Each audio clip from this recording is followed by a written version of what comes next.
Sa ngayon, itong Magnolia Chicken Templados ay kinakausap na itong Phoenix Fuel Masters para sa isang trade proposal para makuha yung first round draft pick nito.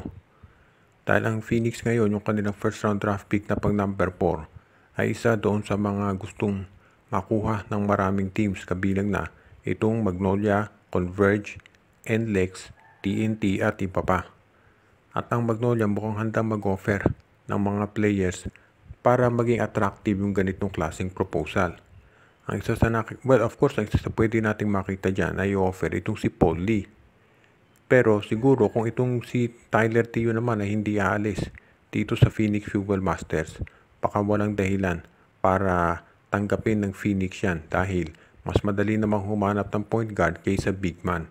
So, in effect, kung gusto ng Magnolia yung first round draft pick nitong Phoenix, kinakailangan big man ang i-offer nila.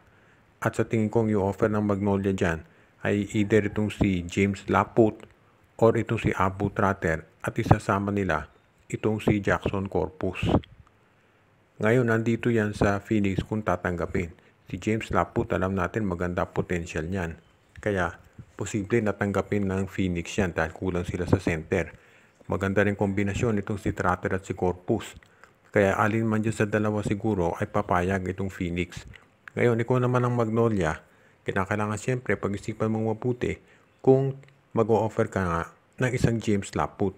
Alam natin malaki na itulong ni Laput dito sa Magnolia. Pero kung meron namang potential na mas mahusay na big man silang makikita o big man na mas akma dito sa sistema ni Coach Chito Victorero, baka pwede na nilang i-trade dito si Laput.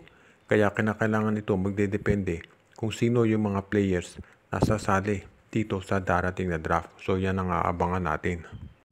Ang NLEX Road Warriors ngayon ay tinitignan kung makakakumbinsi nila itong Blackwater Bossing na ibigay yung first round draft pick nito. Ever since itong ma-appoint itong si Jong Wichiko dito bilang bagong head coach ng Road Warriors, ay naghahanap na to ng paraan para palakasin at punuan yung mga pagkukulang ng kanilang lineup.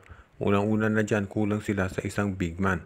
Nakita na natin kung ano nagawa ng Brandon Bates dito sa Meralco Bolts. Kaya ngayon itong NLEX, dahil nga tinrade nila si Brandon Rosser, naghahanap ng big man na pwede nilang magamit. Dito sa darating na draft, kung makuha nila yung first round draft pick ng Blackwater, yan na oportunidad nila na kumuha ng sentro.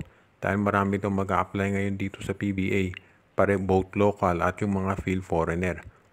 Hindi pa natin matitiyak kung sino ang magiging available.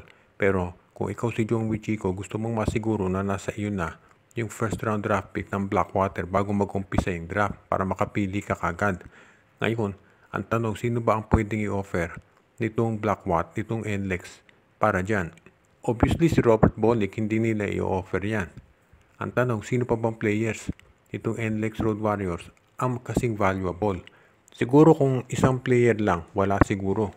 Kasi itong si Kevin Alas merong injury. Pero kung maraming players na ibibigay itong NLEX, plus isama pa nila yung sarili nilang draft pick na pang number 6, baka mapaisip itong si Coach Jeffrey Carriazo. Dahil alam natin maraming mga magagaling na role players dito sa NLEX Road Warriors na pwedeng magamit nitong Blackwater. Lalo na inaasahan natin na ito si Reynan Batak at Troy Rosario ay pareho nang mawawala dyan. So depende yan kung sino may i-offer ng NLEX. Not necessarily doon sa dami, pero doon sa quality ng players. At kinakailangan kasama yung first round draft pick nila na pang number 6 para at least makonsider ito ng Blackwater.